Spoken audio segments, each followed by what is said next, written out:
Fettuccine Alfredo is my favorite pasta, that's how it goes. Fettuccine Alfredo makes me wanna crawl in through your window. We are the Fettuccine Alfredo Bros.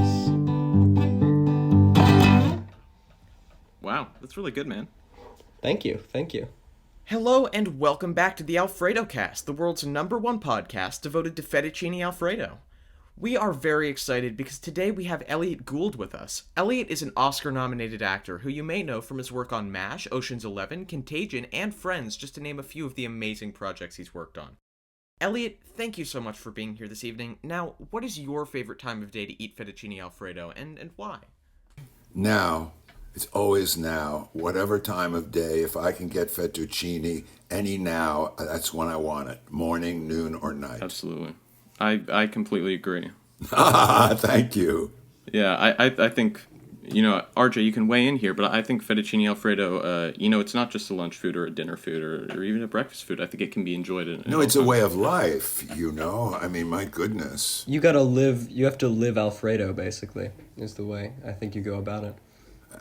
Well, I mean, you have to not only live Alfredo, you have to live fettuccine. Right. I mean, there's a lot of different kinds of noodles and pasta, but fettuccine and Alfredo fettuccine, I mean, we possibly could find a cure to the coronavirus through fettuccine, through that dish. Absolutely. I think a lot of people sometimes can get confused between like penne Alfredo and fettuccine Alfredo, and they're very different. The different type of pasta really does sort of change the dish, and I think fettuccine is sort of the winner when it comes to the different types of pasta. Well, I mean that's really true. I mean, different people have their favorites, and especially for being a child or being fed, having to be fed as an infant or a child or a baby. But once you experience and know truly fettuccine Alfredo, you're dealing with something that's divine. It's out of this world. It's beyond. Absolutely.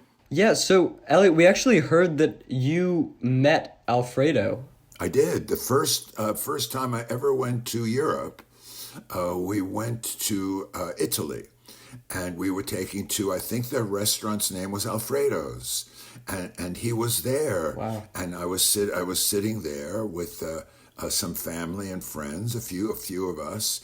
And Alfredo came out with a bowl and made the fettuccine with his sauce, with the Alfredo cream and so rich. Wow. And that's the first time I'd never heard of it. And I met him, and he, the maestro, made it for us himself. Oh my God. So he made it in front of you? Right in front of me, yeah. I mean, I actually, after I finished, I wanted to put the whole bowl on my head. It felt so good. I wanted to go home with it. Was that your first experience into the world of Fettuccine Alfredo? Of course. I'd never been to Italy before. I had not met Alfredo.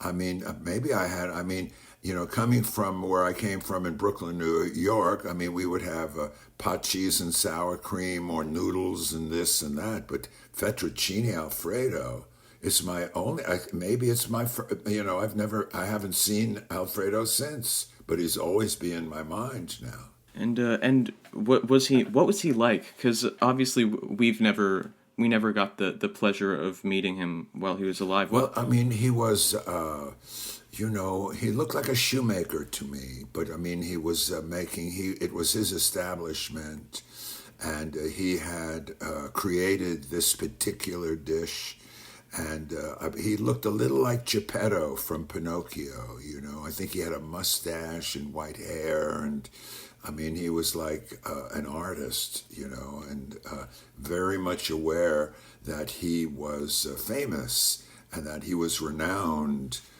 for this particular dish, Fettuccine Alfredo. Wow, as I think of it, I start to get hungry. I kind of want some. Wow. Absolutely. It's funny that you talk about how he was an artist, because it is true. I feel like a lot of people forget. They just look at a dish as just, oh, this is just a plate of food, or just, oh, I'm going to eat this and forget about it. But each plate, especially of fettuccine Alfredo, is like a beautiful painting.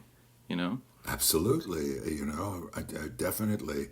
And then depending on the actual taste of the one who is ingesting it and the one who's going to eat it and make it a part of his life by ingesting it and eating it, it could be any painter who's ever lived, so long as it's Fettuccine Alfredo. So I'd love to, if you remember, what's your earliest sort of memory that you can recall of Fettuccine Alfredo and its impact on your life? Oh, well, this was about maybe it was 1964. 1964 or 5. Because, as I said, it was the first time I went to Europe and the first time I went to Italy. And I was, of course, brought up with spaghetti and meatballs or a spaghetti and meat sauce or different dishes. And pizza pie in its time, at that time going far back, was something new to me. But this was my first experience with Fettuccine Alfredo, and I don't know that I can eat it anywhere else. But, because the guy who invented it and created it made it and served it to me. But I wouldn't mind having it. I mean, people, you can only try. The best you can do is to match it. I don't think you could. Have you only ever eaten fettuccine alfredo that one time in Italy? No.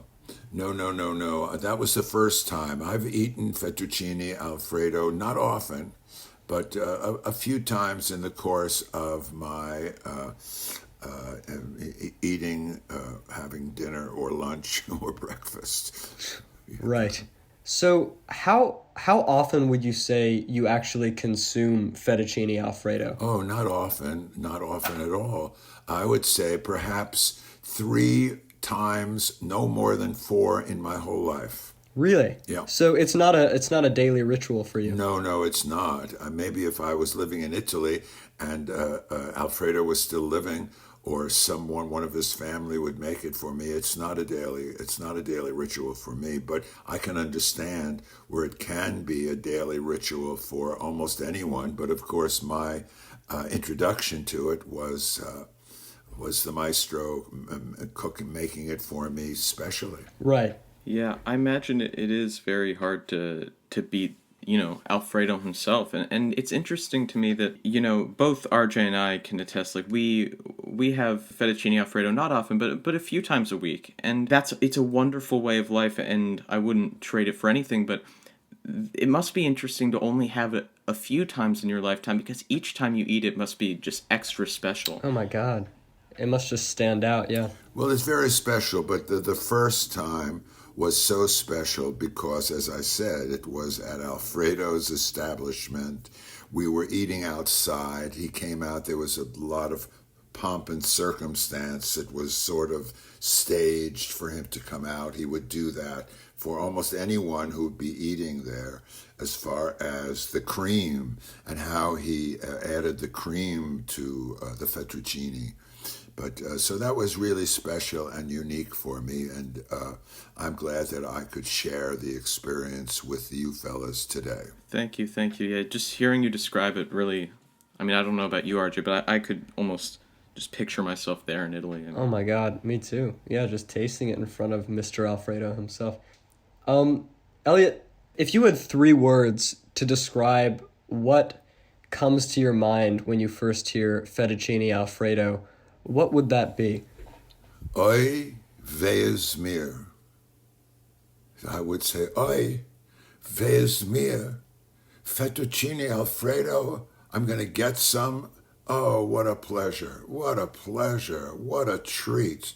Oh, it's a blessing. It's a blessing. Those are three good words for it. It's a blessing. Wow. Octavian, I think that pretty much sums up what fettuccine Alfredo can really do for people. Yeah, I absolutely agree. It's a blessing. It truly is. I mean, I can't even imagine my life without fettuccine Alfredo. I tried to just now. I was thinking, where would I be? What would I be doing? And I can't picture it because I feel like, my life and the life of so many revolves around just Alfredo, and the blessing that it truly is. And yeah, I think we all should just be very thankful, that Mr. Alfredo created this thing that we can all enjoy now, all these years after its creation. Oh, yeah. 100%. Elliot, I have one more question for you. You've obviously, had a lot of success, in your career and the acting world. Do you think that was in any way enhanced by Fettuccine Alfredo? Absolutely, no doubt about it. So, I mean, when you're able to taste the finest and the best, not because of what other people think, but recognize it in terms of your own palate, your own taste, it definitely enhanced my career and still does, you know. Yeah, but we have to be careful not to eat too much of it because it can cause constipation. That is a problem that a lot of people do have. I know, eating too much of it, but it's worth it. But it's not fun to be constipated. But if you have to be constipated with fettuccine alfredo is a pleasure, and it's also a miracle. 100%. And it's funny you mention that because I'm all the time online on forums and in chat rooms, and I think among the Fettuccine Alfredo community, that is one of the major questions that gets posed that doesn't have any real answer because of how subjective it is, but is it worth it to eat Fettuccine Alfredo several times a day if it has that effect on your body? And it depends on the person. I would be careful. I'd have to be careful, but I mean, it's very hard to be so tempted and to succumb to that. But I mean, if you have to experience it, I'm so grateful for you fellas giving me the opportunity to share my experience and to share every aspect of my experience in relation to the sublime reality of Fettuccine Alfredo. Thank you. Yeah, and I think I can speak for both of us, when I say that we're really grateful that we have this opportunity to talk with you and show that actors and movie stars and celebrities are just like us, just like us, they also worship Fettuccine Alfredo. I think it's a really nice window into Hollywood. I'm just going to interrupt this interview just for a second to talk about our sponsor today, Steg Builder. Steg Builder is a wonderful website builder that is helping make this podcast possible. With Steg Builder, you can choose between over 7 stunning templates to make a gorgeous website for your Fettuccine Alfredo related restaurant or podcast or YouTube channel. Even if you want to make a website just for your family to see, where you post photos about your Fettuccine Alfredo, you can do that. I know I have. Fun fact is actually this podcast, when we didn't have a website originally, we used Steg Builder to just build like a thing for our friends and family. And, every day we'd upload it with new pictures of Fettuccine Alfredo that everyone could see. It was wonderful. That initial concept actually evolved into the AlfredoCast. So Steg Builder is really near and dear to our hearts, and they've been really kind. If you put in the coupon code Elliott Gould on AlfredoCast at checkout, you can actually get 12% off your first 5 weeks, which is a really great offer, and I'm going to be honest, guys, it's kind of a steal, so jump on that right now. That is a real steal. It's spelled ELLITOGULD.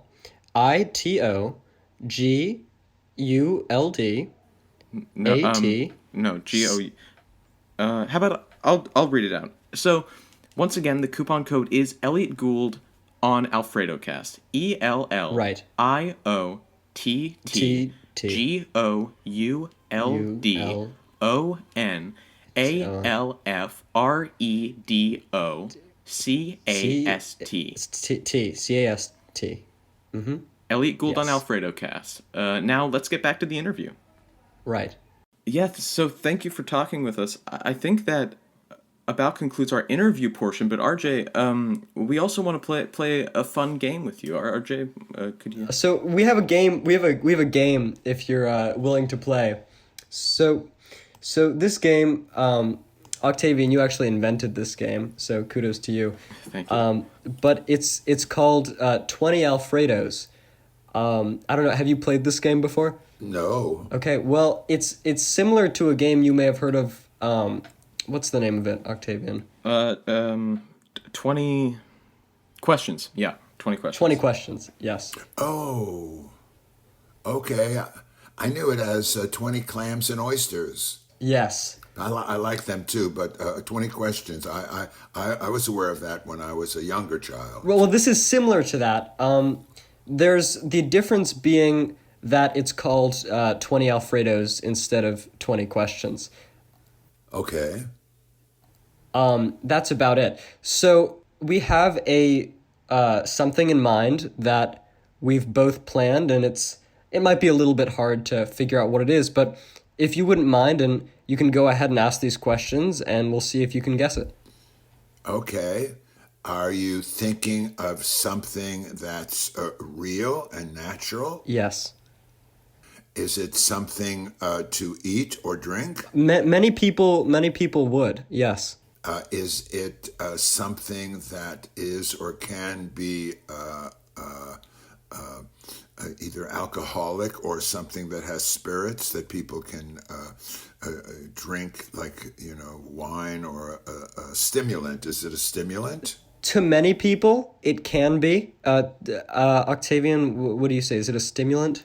Not officially, but it depends on the person. Spiritually, yes. Okay. Is this something that is known all over the world or only in America? It's very much a worldwide thing. I would even call it a phenomenon. A worldwide phenomenon. And it's something that one can in some way ingest. Is that correct? Correct, yes. Wow. Is it something that's grown? No. Is it something that's baked? No.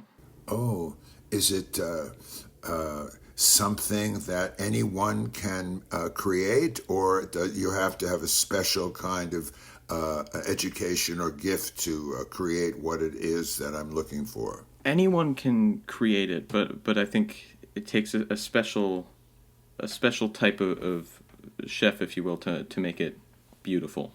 Oh my goodness! And is it something that's known in kitchens or in stores and that throughout the world? Is it called different things, or is it called the same thing every place in the world? It's called the same thing in every place in the world. Wow, and it's something to be ingested. Wow. And can you buy it? Yes, you can buy it, but you can get it in restaurants, and you can buy what you need to make it at a store. It's definitely better usually. Well, Octavian, you and I talk about this in our course, but it's typically consumed more easily in a restaurant.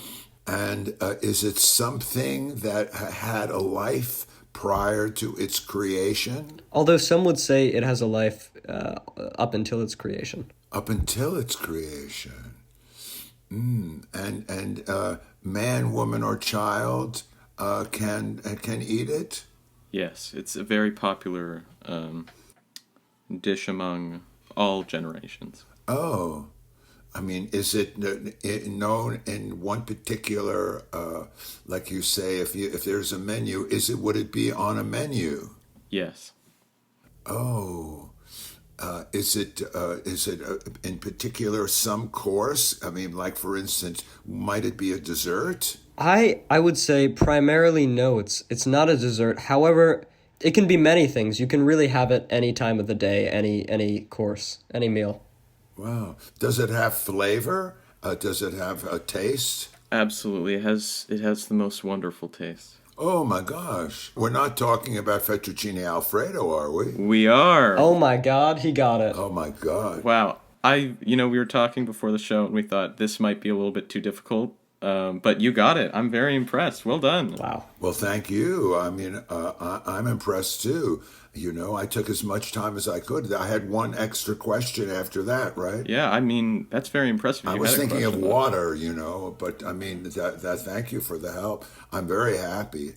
I mean, I'm very, very happy, and I will include this in my resume, because I've just had such an interesting, good time talking with the two of you, and thank you again for the opportunity. Thank you so much, Elliott. This has been a... Yes, thanks so much for coming on. Oh, please, thank you. I hope to see you again sometimes, and perhaps we can share some Fettuccine Alfredo. I would love to. That would be amazing. Thank you so much, Elliott. You're welcome. That's it for this week's episode of the AlfredoCast. Thank you so much to Elliott Gould for coming on, and if you like this episode, then be sure to subscribe to us on YouTube and follow us on Instagram at AlfredoCastOfficial. Okay, see you guys next week with another celebrity guest.